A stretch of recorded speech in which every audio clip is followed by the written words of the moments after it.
morning to everyone and welcome to the Building Bots for Business full day seminar. Thank you everyone for braving the traffic for the parade to come out and loving technology so much that you want to celebrate it instead of the Super Bowl victory. We try to do both at the same time. My name is Matt Kruzek. I am a VP. I work for Talon. My area of expertise is in the area of mobile, web, and AI. So I kind of cover a pretty large gamut of different technologies. And it's my goal today to introduce you to chatbots in general and also to introduce you to Microsoft's version of chatbots, which is utilizing the Microsoft Bot Framework and some other different pieces of technology to build these bots. Microsoft has done a really great job of coming up with these easy ways to kind of get these bots going. And that's kind of why you guys are here today, to understand what that technology is and how it can help you in your business. So I'm hoping to answer all those questions for you. What I want to say is the goal here today is to facilitate discussion. The reason why I have slides and the reason why I have demos is to try to help that. But if I've ever done one of these where I don't go any farther than this slide and it's all about discussion, I'm happy to do that as well. So feel free at any point, raise your hand, let's talk about things. You want clarification or you want to discuss a point, that's why we're here, right? It's not just me just talking at you. This is your chance to ask questions, get more clarification, and that's why Microsoft and people like us, Microsoft partners, help to do these things, right? We want to spread the word about this technology. We want you to understand the uses of it in your business and help to understand how it can help you guys to succeed, because that's what we do as partners, is we help bring that technology to you and help build things and educate. So that's our goal here today. So the topics we're going to cover, I've got several different, what I'm going to call modules. This is one of, I think, 5. And we're going to cover different various topics. This is my introduction module.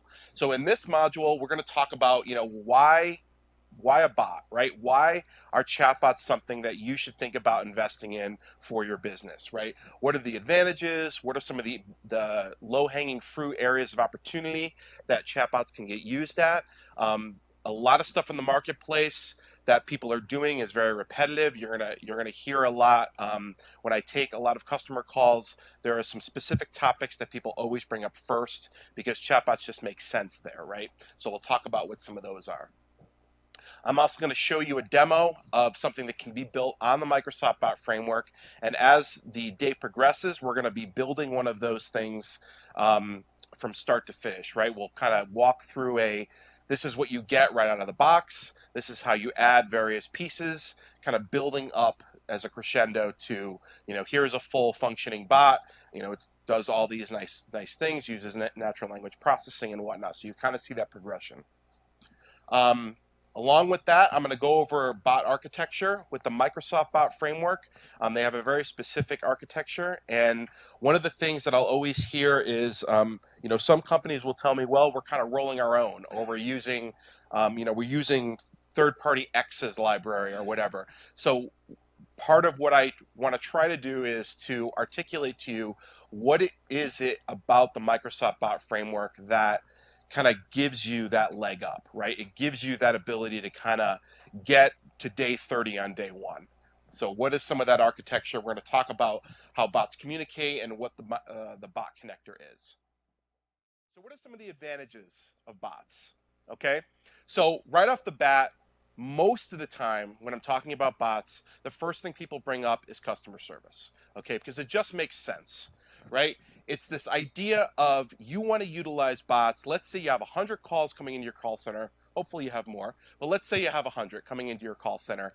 You want to be able to say, 50% of those calls could easily be answered very quickly by a bot, right? It's just some very easy logistical question that can get answered. Either it's probably already on your FAQ if the person asking the question had gone there, right? But you want to be able to kind of filter out the noise of customer service, okay? And by doing that, what you're going to do is you're going to do 2 things. Number 1, you're going to reduce customer service wait times, right? Because you only have a certain amount of customer service representatives sitting there on the phone. All right. And what you want is you want them answering the really meaty questions. Okay. Because one of the things that I'm going to be very upfront with you about is that a bot is not going to solve every problem that you have. Okay. That's not its intention. The intention of a bot is to solve very specific problems. And if you look at it like that, you're never going to be disappointed, right? The purpose of a customer service bot is to filter out all of the noise down to the really meaty stuff that your human customer service reps can then answer. That's going to help you reduce cost, right? It's going to be able to streamline your workforce. It's going to be able to get them doing the things that you're paying them to do. Bots are on anytime, anywhere, okay? I don't know how many of you have experienced this, but I experience it all the time because, we're all really busy people, and if I need to call customer service, typically the time that I do it is after I put my kids to bed at around 8:30, 9 o'clock, when all the customer service things are usually closed. So I get a machine and I'm like, great, call between 8 and 5, but I'm working or I'm in meetings. I can't really do that, right? But with a bot, you've got this idea that it's always there, right? I can't tell you how easy it is for me to be doing something and on the screen next to me, I've got a bot that I can just ask a bunch of questions and kind of say, okay, I've asked my question there. It's thinking, I'm going to go back to what I'm doing here because we all live in a, multitasking lifestyle where I do like 7 things at once. I've got 5 computer screens.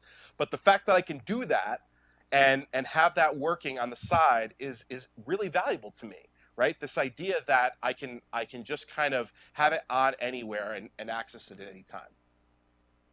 One of the great things, especially with the technology now that wasn't there before, right, is this idea that a bot can be personalized by accessing information about you, okay? So let's say that I'm logging into, let's say, Amazon, okay? I've logged into Amazon. Now Amazon has all that information about me.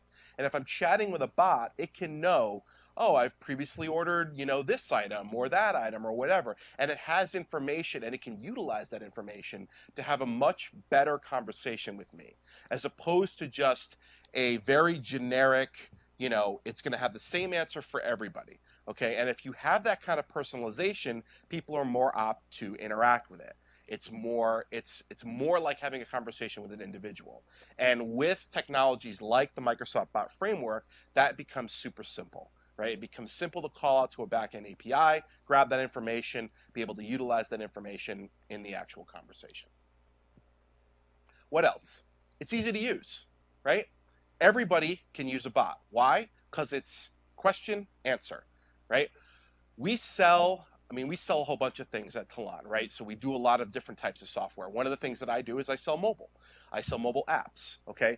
And one of the things that I'm constantly sitting down with my clients and talking about is the UI for a mobile app, okay? You want the UI to be simple. You want it to adhere to certain standards. Why? Because when anybody picks it up, you want them to be able to immediately know how to use it, right? Because if they have to sit there for longer than 10 seconds and figure out how to use it, you've lost them, okay? Chatbots make that even easier. You don't even have to think about it because all it is I'm just typing in a question, right? Or I'm typing in something. So there's no interface to think about. It's all just question and answer. There's no new apps to download, right? Chances are every single person in this room has Facebook on their phone. Chances are. I know you probably all have SMS. Okay, so you all can chat with a bot right now without having to download anything. It was always hard for all of my clients to say, how do I get someone to download my app? Because it's not only the downloading of the app, it's the downloading the app, and then you have to keep it relevant enough to want the person to keep it on their phone, right? So let me give you a perfect example. When I fly, I always fly Delta, right? Just like Delta, I've had bad experiences with other airlines, but once in a great while, I have to fly something else. I have a Delta app on my phone that I can check in my luggage. I can check, what gate I'm leaving at, all this stuff. I find it very useful. Okay, but one time I'm flying American and I don't have the app. So I have to download the app. I have to put all my information in. I have to get it ready. And then once I've done it, I don't need it anymore. So I delete it, right? Imagine if American Airlines had a Facebook Messenger bot that I could just say, hey, I want to check my luggage in. Right? I wouldn't have to download anything. It's immediately useful to me and it stays relevant. Okay? So this idea of this this wall that you have to get by to get people to download your app and keep it there is gone, right? They've already got the stuff to utilize your bot. It may be faster and easier than calling customer service, right? We talked about this, right? This idea that a lot of the times I don't want to call someone up on the phone. I don't want to have to deal with the IVR system of having to keep pressing 0 and say, I want to talk to an attendant, or I want to, I want to talk to an operator. I just have something very specific that I want to get done, and I don't want to have to interact with someone. And a lot of times that's what people are looking for. They don't want to have to go through calling up customer service. That's another advantage of a bot. Finally, you get a broader audience, right? So this idea, everybody's got a mobile smartphone, everybody has access to it. You have this world of social media that has opened up with Facebook and WhatsApp and Slack and all of these things, all of these different places that you can advertise your business through a bot and engage with people through a bot is now open to you, right? Your audience is much larger. Okay, as just as a fact, 11% of the world's population utilizes Facebook Messenger monthly. And Facebook especially is investing a lot of money in this platform just to do these specific things, to run campaigns, to get people engaged, to get that information. How is Bot Framework going to help you to build these bots? Okay, so there's a couple different things in which Bot Framework helps. The first is the bot connector. Okay, so what the bot connector does is with all these different channels, one of the things in the past that was so hard to build a bot is when Facebook sends it data up to the API, it sends it in a certain way, right? So it's got, let's say it's speaking English, okay, for the purposes of simplification. When Slack sends its data, it's speaking Spanish. When SMS sends its data, it's speaking French, okay? And if you wanted to build a bot that was going to communicate on all of these different platforms, you had to build in a translation layer. You had to say, where is this coming from? It's coming from Facebook? Okay, it's got to talk English, like, and stuff like that. One of the best things that Microsoft ever did for this medium is create the bot connector. Because what the bot connector does is says, we're going to put this in between the channel and your API, and what's going to happen is when all the Facebook and Slack and SMS comes in, we're going to translate it for you into a universal language. And then you're going to be able to just have to read one language. And then you can respond in that one language, and then we'll retranslate it out to all the different channels. Okay, so the heavy lifting is being done for you via this bot connector. The Azure Bot Service. Okay, so one of the things, if you haven't noticed by now, that Microsoft is trending to do is to put everything in the cloud. It just makes things that much easier, right? You don't have to deal with your own environments. It's just you spin stuff up really fast. It works. One of the things that Microsoft allows you to do is to build a bot in the cloud, right? And that's different than building something through the Bot Builder SDK, where you've built it locally and then you publish it as an endpoint, either to the cloud or to a server or to whatever. In this case, you kind of take that out of the equation and you're building directly on the cloud. So it's kind of this way of getting things started rather quickly, okay? And you're going to see trends towards that, all right? They're never going to get rid of the old way of doing things because people like myself, programmers, we like to get into the meat and potatoes of it, right? But for those of you who want to be able to create these things really quickly without having to do any server management or patching, be able to scale, that's one way you can do it. And then finally, we have the meat and potato piece, the Bot Builder SDK. That's what we're going to go over today. That's what we'll be utilizing so you can understand it, right? It's kind of this difference. The way that I kind of articulate it is, for those of you that know a little bit of HTML, it's like writing HTML in Notepad or using Dreamweaver, right, to build it out in a GUI-like fashion where you don't have to really know the HTML. You can just kind of drag and drop things, right? It's like CMS versus doing it manually. So along with the Microsoft Bot Framework comes a bunch of different components, okay? Right now, Bot Smarts is kind of the stuff that we talked about, right? This idea of natural language processing, enabling your bot to kind of interpret in more than one way, right? This not only through language, but through sight, Okay, so there are cognitive services out there that you can connect into that. I'll give you one example. One is image recognition. Okay, imagine that I have a warehouse and I have a bot that sits in my security domain, and part of that bot's job is to look through all the video and assess if there's been a spillage. Okay, you can program a cognitive service to do that. You can create a model very easily that you can train the bot to do that. And I can whip out my smartphone and say, hey, have there been any spills today? Why, yes, there have been on section A1, right? So now I'm interfacing with a bot that then has eyes and ears onto my warehouse utilizing these other AI functions. We talked about language understanding. That's the natural language piece of it. Q&A maker. Okay, so we talked a little bit about FAQ and how the Microsoft stuff with LUIS and natural language makes it that much better. Microsoft actually gone one step past that and said, this is so popular and people are going to build this so many times that we are going to create a service that makes it super easy. Okay, I'm not going to go in depth about QA Maker today, but if any of you want to try it out, it's definitely something very interesting, and it's a quick and easy way to kind of see how the Microsoft technology can get you going very fast. It gives you this ability to subscribe to this service. You can give it a URL to scrape all of your FAQ data, and then it will produce a way for you to communicate with a bot to query about your FAQ data. It's really cool. As part of the bot framework comes an emulator, which I'll go over a little bit later. The emulator gives you this ability to kind of create this endpoint and then test your bot without actually publishing it. The channel inspector.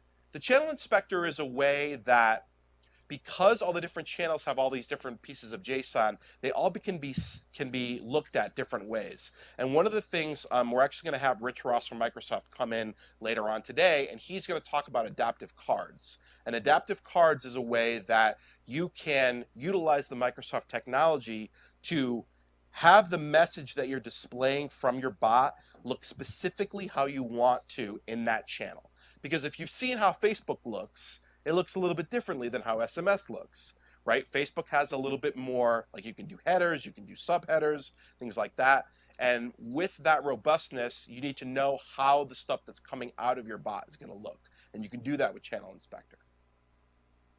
Adaptive cards, I just mentioned, right? This ability to give it one message, and depending upon the channel, it will kind of reformulate into very specific instances of how those things are supposed to look.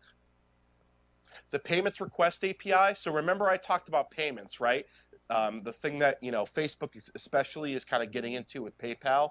Microsoft has created an API that makes payments through Microsoft bots very easy. You can connect into that. You can utilize that. Again, the goal here is Microsoft's giving you all these tools to be able to create these things without you having to do a lot of the heavy lifting. And then finally, analytics, right? You're going to see analytics a lot because whenever I sell bots, it's like besides saying you need a chatbot, let me tell you why. Here are all the analytics you can get from a bot, right? That's the magic, right? It's at least 50% of the value add to be able to get all this data from your bot. Okay, so what are dialogues, right? So dialogues are these conversational abstractions that encapsulate their own state, right? Everybody got it? Okay. Think of dialogues as just small snippets of conversation, okay? Whenever you talk to someone and you greet them, you have a greeting dialogue, right? Hi, my name's Matt.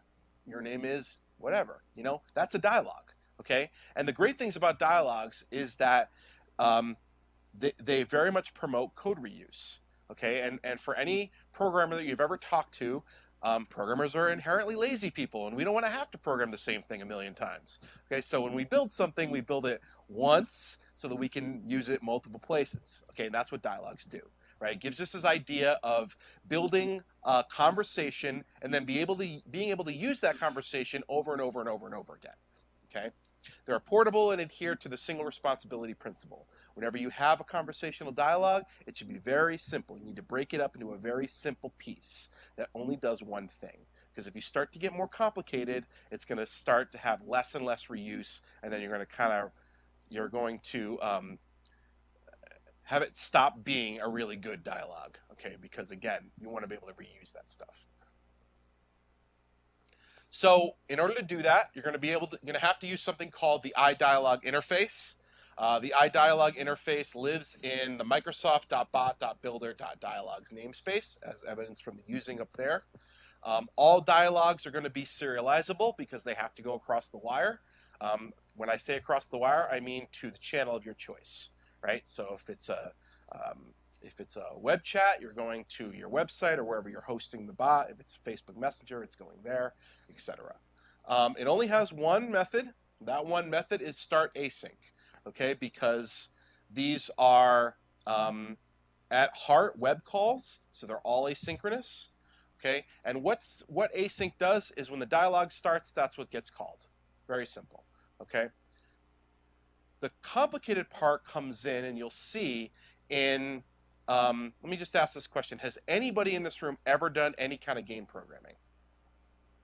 Okay, so in game programming, for those of you who don't know, game programming is this idea of this continuous loop, okay? And every time that you go around, things change, okay? And programming for the bot framework is very similar, okay? Because every time that a conversation goes, it's going to go into a loop. Conversation starts, stuff happens, okay, conversation ends, then it starts again, okay? So you need to understand this, that it's a loop. It's not like a regular API where I call it once, it does its function, and it's over, okay? And that's where a lot of people who start in this framework get tripped up, because they get into these complicated dialogue flows and they're like, where am I in the loop? And I don't understand. Why isn't it calling the right dialogue? So I like to at least tell people up front the idea behind it, because it's something that you could definitely get into the minutia of very quickly. So you just got to kind of have to keep that in mind as you're programming against it. So let's talk a little bit about saving state. And I kind of gave you a little bit of idea of what state is and some of the different aspects of state. But just to kind of get into it a little bit more, you have this idea of user data, conversational data, and private conversational data. Okay, when I say private conversational data, I mean conversation between two people or two things, right? The bot and the user, okay? A conversation, non-private, can be multiple users, right? Like a chat room, okay? So that's the difference there. So again, when saving state, you're going to be using something called the bot state service, okay? And if I were giving this talk 6 months ago, I'd have been giving it a different way, because the bot state service used to be something that Microsoft provided that everybody used, and everybody just put everything in the state service, and it was out there in Azure, and you had this kind of place that you could plop things and everything was great, even production bots. However, one of the things Microsoft is realizing is as this thing becomes more and more prevalent, people use more of it, it's basically giving away the space that it doesn't have the ability to do, right? So what they've done is they've said, you can still use the state service, but it's only for development purposes. And the better way to do it for production is using something like this, okay? For production, you can use something called Azure Table Storage, which is what I just showed you, the way that I was saving state, okay? The great thing about using any of these is that it's super easy to implement, because the same code that you would use for this, you're still going to use. You're just going to add one connector, add one line of code inside one of your classes that's going to say, instead of saving up to this state service stuff, just save that same data that you would use and put it into one of these things, okay? So you don't have to change anything. You're using all the same classes. It's just where it's being directed to. Okay. Once you have created your dialogues, once you have put your state in, you're going to want to publish it, okay? There are a couple of different things that you're going to need to do, okay? Regardless of whether or not you house the bot in Azure, you have to register the bot through Azure. Okay. So I want to talk a little bit about something called form flow. And form flow is a very cool feature um, that is extremely powerful.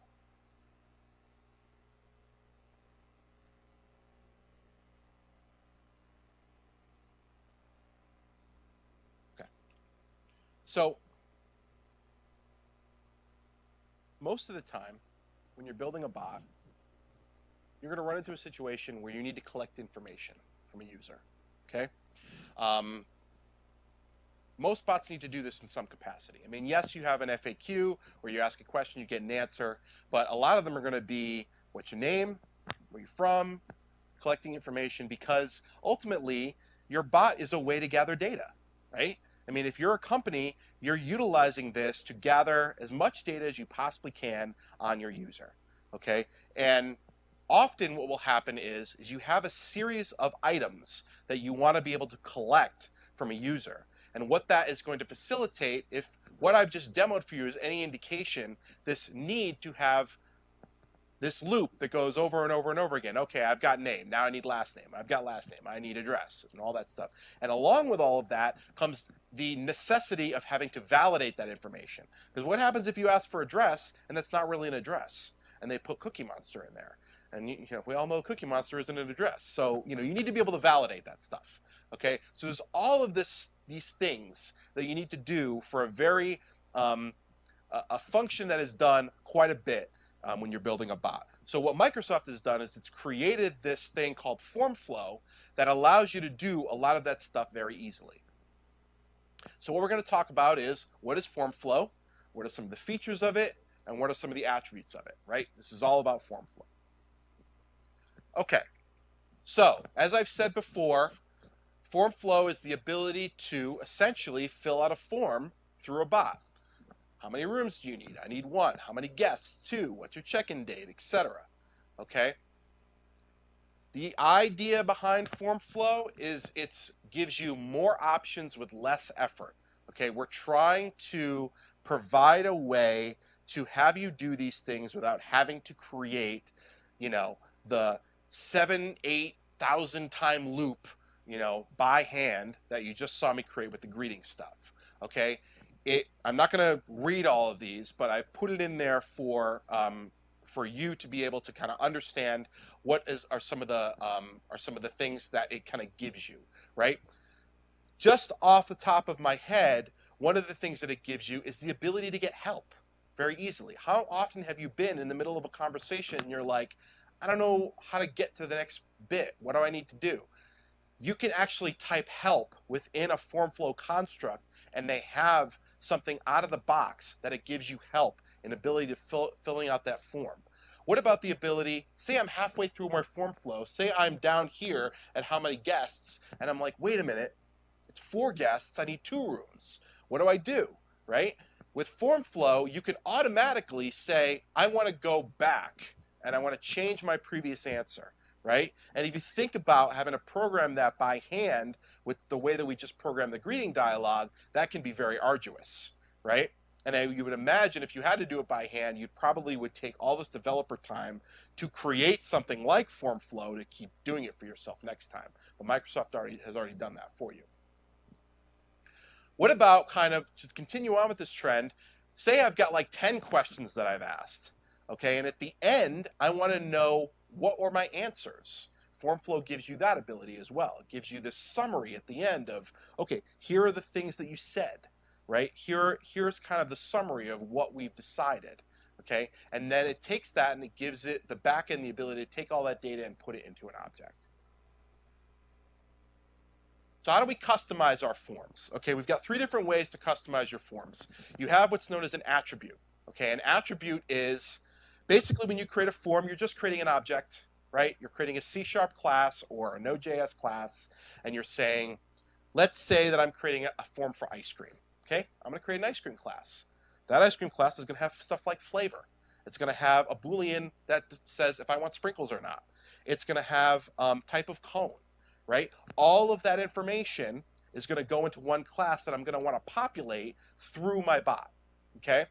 And there's ways that I can change how the questions are being asked with attributes, and I'm going to show you.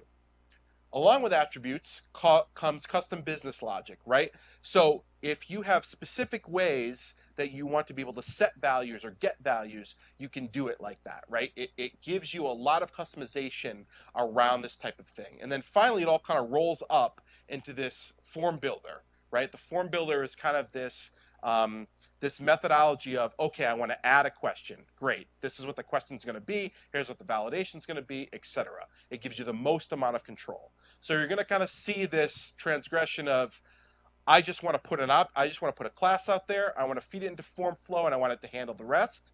Or at the other end, I want to take a form builder approach and I want to be able to build up all those questions through all this very complicated code and to be able to get as much customization as I possibly can. So it gives you this wide gamut. So let's talk about attribute types for a second, okay? When you give it something like sprinkles as a Boolean, okay, and you funnel that object into form flow, it will automatically ask, do you want sprinkles? Okay, it will automatically formulate a question from just that variable, okay? But you may want to ask that question a different way, right? So instead of asking, for example, you know, what's your date? Like, let's say the variable is named date. You can say, well, I wanted to ask, what is your scheduled arrival date? It's still going to fill out the same variable. It's just going to ask the question a different way, right? So that's that customization, right? It kind of gives you something out of the box and then lets you kind of change it a little bit. Describe is kind of another amalgamation of this. Again, what it does is, let's say the property you're filling out is called start date, okay? The way that form builder is going to ask that is it's going to say, what is your start date? I can change that with this, or what I can do is I say, well, start date is really called arrival date. So instead of me giving you an exact prompt to use, just call it arrival date. So then it's just going to say, what is your arrival date, right? Instead of what is your start date. So it's just a little bit more of a subtle way to change the prompt. Numeric is a way for me to limit, as far as validation is concerned, what the values can be entered. So when I ask someone's age, they can't say -2, okay? I want to say your age has to be between 1 and 99, or whatever you want the definitive things to be. Another attribute is optional, right? When I'm filling out a form, sometimes, I want to give the person the ability to skip a question, okay? I just put the optional tag on it and they can skip it. Patterns are really good for stuff like phone numbers, right? So again, it's a validation technique. I ask what your phone number is. I don't want the person putting 1 2 3 4 5. I want them to put area code and and then the right structure for phone number. Template is kind of this way for me to define for enumerators, right? This ability to have different prompts for different pieces of that enumeration, right? If I've got, for example, if I'm asking for, what do you want in your sandwich, right? And I want that prompt to be delivered a certain way, I can create a template for that, right? As opposed to kind of this list of common delineated things, I can have it come as a per line type of style. It's just a style of prompt, okay? The other thing for as far as enumerations are terms, right? Because let's say that I'm trying to buy a bed, okay? There's 3 types of sizes. There's king, there's queen, there's single, okay? But some people might say, instead of king, large, okay? I can say when someone says large, it's synonymous with king, okay? So accept large as an option, okay? So you're kind of giving it more validation ways to kind of make sure that you're getting all the right information. When people think of AI, there's actually an image that I always think about. It's this image of this blackboard with this really complicated equation, and at the end it says, and then a miracle occurs, and then the answer comes out. That's how people think of AI, right? It's this black box that I give it some information, a miracle occurs, and then I get the answer that I'm looking for, right? Cognitive services are those little tiny miracles, okay? It's these bite-sized pieces of AI functionality that Microsoft has recognized that everybody does, and that nobody wants to build from scratch, and that they have made available to you via an API, okay? They are broken down into 5 different categories. You have vision, speech, language, knowledge, and search.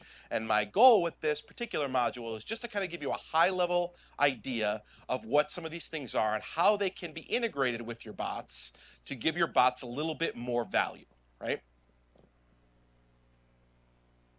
Okay, so you'll notice on this one there's an extra one called Labs. And one of the things is that as this technology progresses, Microsoft is starting to create even more cognitive services based upon the feedback that it's receiving from its audience, right? We're looking to get this kind of bite-sized AI technology and so on and so on. So anytime that that happens, they start a lab and they start investigating that usage. So that's when Labs comes in. Most of these are pretty self-explanatory. And from that, they're broken down into what I consider to be your plug and plays or your slight customization layer, okay? And what I mean by that is here are our plug and plays. Everything from here up are all things that I send it a piece of data, I get back a piece of data, I'm done, okay? For this stuff, it allows for a little bit more customization. There's typically a dashboard involved, and you'll see that when we get to the LUIS bit. This language understanding bit is LUIS, and that's what we're going to go over next module. So you'll see kind of what I mean by a dashboard. It allows for more customization, but it's still very much out of the box technology, okay? So again, stuff on the top is all API plug and play. Stuff on the bottom, more customization. So let's talk a little bit about some of that customization, okay? So let's just go a little bit step by step. Custom vision service. We already talked a little bit about this, and I gave you the example of the warehouse, right? So I can train this vision service to see particular models and use cases, okay? If I train it on what a spill looks like, okay, it can recognize that it's a spill. Out of the box vision technology can say, if I give it a picture of a car, it can recognize that it's a car, right? But I can use a custom vision service to train it a little more, give it a little bit more data, get a little bit more of a detailed idea.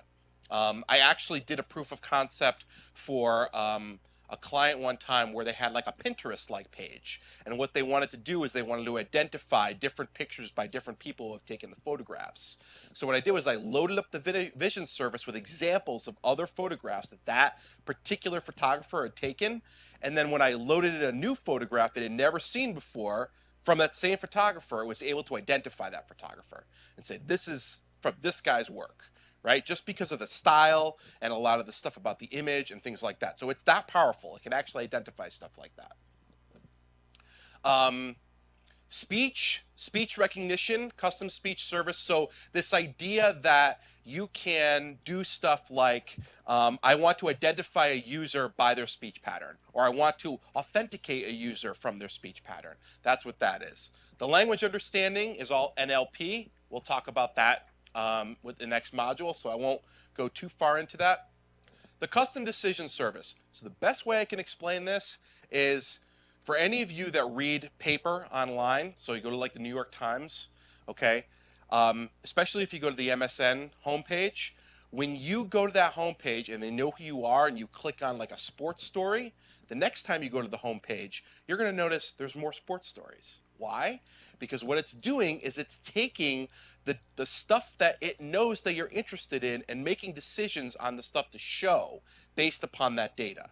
Okay, and that's what the decision service is, right? It's kind of utilizing this idea that it's going to kind of show you different pieces of data based upon previous choices.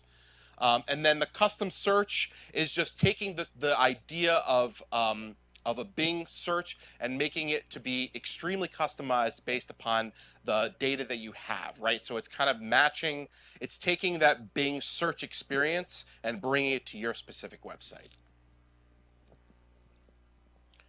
So why cognitive services, right?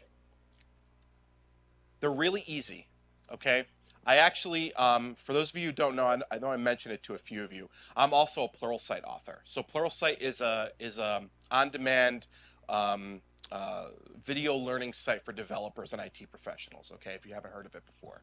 And I do a series of courses. One is actually on Microsoft Bot Framework, and a lot of them are on cognitive services. And one of the things that I articulate in that is that they are so easy, they've made it so easy, especially with code, that it takes literally 1 or 2 lines to connect in, get this data, bring it back, and now I've got something tangible, right? It's something super easy, especially if you're going to use the libraries in code.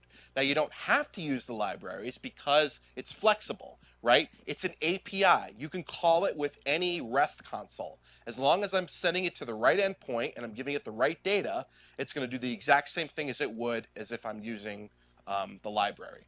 And then finally, it's tested, right? Like, it's something that Microsoft has put their name behind. A lot of people utilize it. You know, one of the things that I always say when people say to me, well, I'm using, you know, such and such.ai. And I'm like, well, if you were to go to Stack Overflow and ask a question on, you know, third party of choice AI, how many questions are answered on there? Because when you run into a jam, and inevitably you will, what's the community like? Like, is there a lot of people ready to answer that question?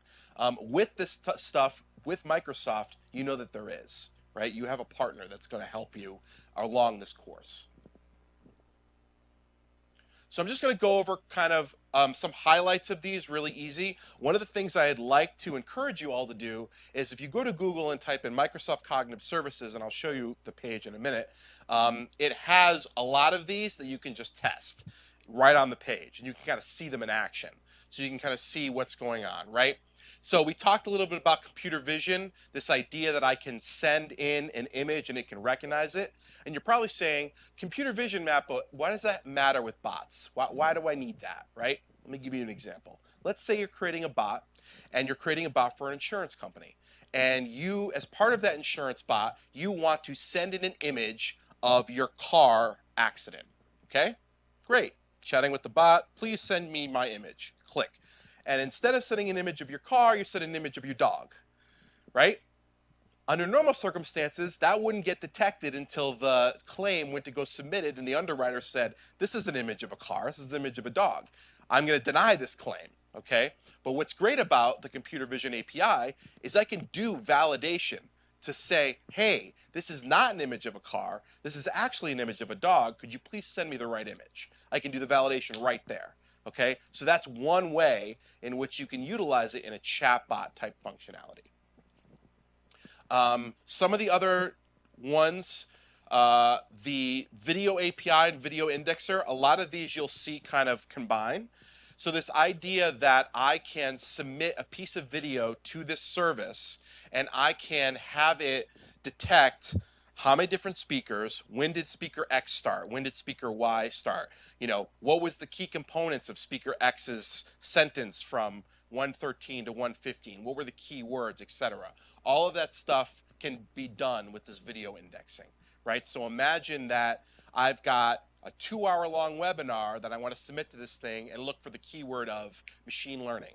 Okay, let me do that. Let me find out that machine learning actually starts on hour 2, minute 21. I don't have to watch the whole thing. I can just go right to there and I know it starts there. That's just one way that that can be used. Hey Matt, they were asking outside if the Skype is still connected. I think it is. I don't. Do you know how they connected it? I have no idea. I don't know. Yeah. Maybe can the Skype, is the person on Skype, can they? Can the person on Skype say something? They hear me? Not sure. All right. Try to figure it out. All right. Okay. Sorry. It's okay. So speech. So one of the things that you're going to run into if you build a bot, especially if you're building a bot for Skype using audio, is that you're going to need to take that audio and make it into text, right? And one of the ways you can do that is with the Bing Speech API. You convert audio to text and back again, right? So you convert it into text, you can save it into a database, you can do sentiment analysis on it, you can do whatever you want, right? That's one of the uses of that. Speaker recognition, same type of thing. I want to know who's talking. Okay, was it Matt talking? Was it Doug talking? Was it Craig talking? Like, I can recognize a user's voice via their speech patterns.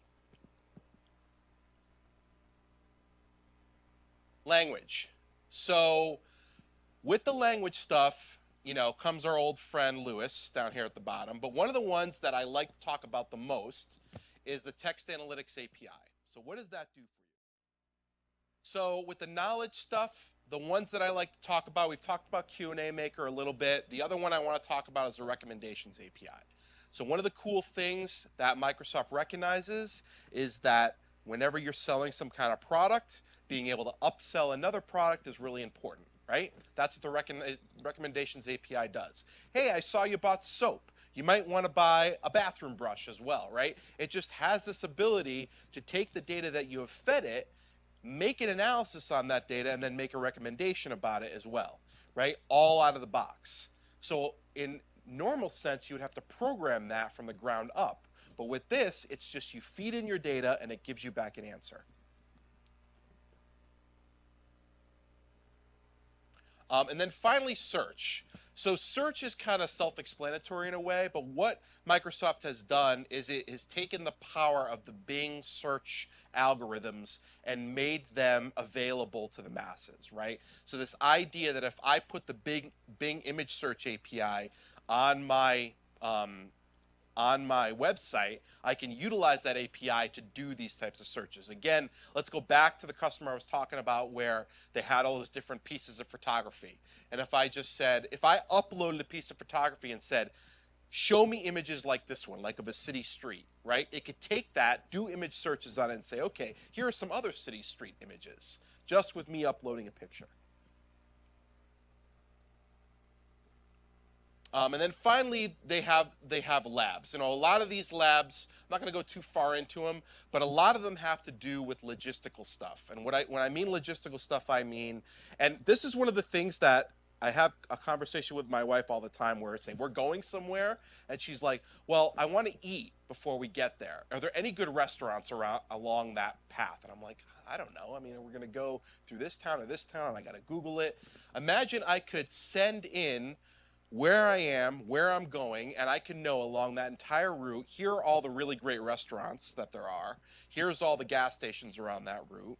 Here's the best way to get there logistically. That's what a lot of these have to do. There are those types of scenarios. So as they become more and more tested, you're going to see them more out in the wild.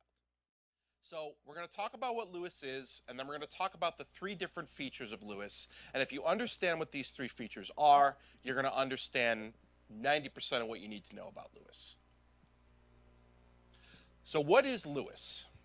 So Lewis is a natural language construct that allows you to create models to have your bot understand what it is that your audience is looking for, okay?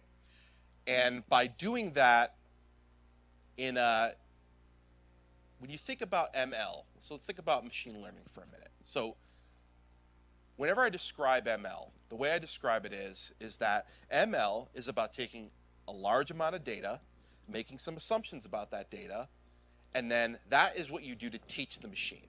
And then when more data comes in, you have the machine look at that new data and say, well, what comparisons can I make and what inferences can I make from this stuff over here that I've already kind of figured out? And that's what this does, right? It says, give me some examples of some things that I should be looking for, and then from those examples, I will make inferences on them. And then as I make inferences on them, you'll tell me if I'm right, and every time that you tell me I'm right, I get smarter. That's what Lewis does.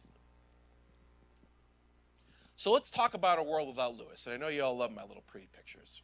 So a world without Lewis is the world that we live in today. Incoming message is hi. I run it through my regex, that case statement we were seeing before, and I get my greeting dialogue, right? Life is good. But there are different ways to say hi, right? I'm going to say hello, which is completely acceptable as a greeting. I run it through my regex controller, and guess what? There's no idea what I'm saying. Why? Because it doesn't have hi in it. Okay, and imagine I had to change that regex controller to think about every single type of greeting out there in the world and try to filter that down. I mean, it's insane. There's no way you would ever want to program it that way. So let's talk about a world with Lewis. Now I can say incoming messages as hi, hey, hello, whatever. Lewis makes a determination based upon examples I've given it and routes it to the right dialogue. I don't have to explicitly tell it every single time what I'm looking for, right? It has to do with the machine understanding based on examples I've given it that hi, hey, and hello are all greetings. And that's exactly what I'm looking for. So how do I do that?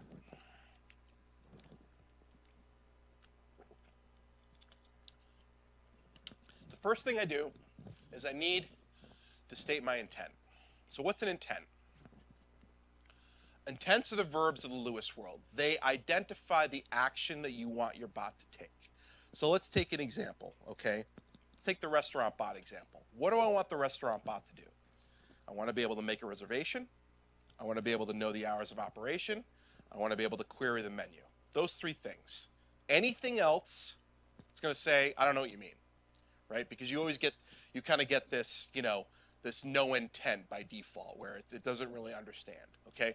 So imagine you're building a class or a service, and in that service you're saying, here are the functions that I'm going to be able to allow people to access. That's the same thing what you're doing here.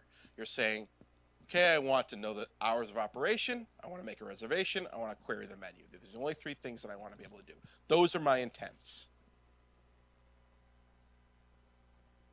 Once I have my intents, I go to the entities. What are entities? Entities are the nouns of the Lewis world. They identify what actions your bot is taking, what things your bot is taking action on. So essentially, let's say I want to make a reservation. Great. That's a really easy way to identify intent. A better way would be, I'd like to make a reservation for Saturday the 9th at 7 p.m. Saturday the 9th at 7 p.m. are entities. That's the stuff that you're doing on the verb, right? That's the action, right? You're taking the action of making a reservation, and here is the information you need to know to take that action, right? That's your entity, right? I want to make a reservation for 2 nights. I want to make a reservation at the Hotel Cabana for Saturday the 9th, etc. Right? That's all of our data. Some of the other things that Microsoft has done is they actually have pre-built ones, because a lot of times when you create entities, there are stuff that is just naturally occurring in nature, right? Like time, like I'll show you some of the ones when we go over the dashboard. But they've kind of, for your convenience, they've pre-built them, and you can add them into your Lewis model, right, and not have to build them from scratch. Entities can be hierarchical, composite, or a list. So what I mean by hierarchical, a person is your first entity. The hierarchical is a child, right? So a child is a person. Composite is 2 different entities all formed into one. 2 and nights, these are 2 different entities. This is the entity of an integer. This is the entity of the type of stay that I'm going to have, right? I put them in one, that's a composite entity. And then a list, right? So what I mean by a list is, let's say that I want to query the menu for appetizers. Say, what are your appetizers? Well, not everybody's going to use the word appetizers. Some people use apps. Some people use small bites. Some people use all of that stuff.